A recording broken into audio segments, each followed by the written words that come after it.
rate पचार कौन केमती rate अच्छी मौसा एगुड़ा के चिंगुड़ी ना 100 ग्राम को 20 एगुड़ा यही पूरा सेम सबू तो ये सब पूरा सही सेम रेट बंधाकोबी 20 एपटे फुलकोबी भी 20 चली टमाटर भी 40 टंका और बैगन भी सही सेम रेट 40 टंका एगुड़ा भी माने 20 कर पड़ुची आईटे फुलकोबीटे भी 30 ये नुआ आसी आलूटा यार केजीटे के मौसा मौसा आलू केजी के 50 टंका ना ये ना किस ये कहना केसर आलू ना तो मकर माने सेलिंग चली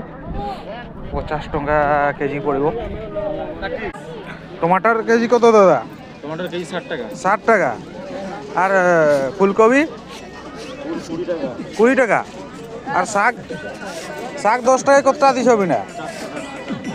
4टा तो भाई ये 10 टंकार 4टा बिना 7 भाई 8 शाग पूरा फ्रेश शाग भाई आलू केजी के आलू केजी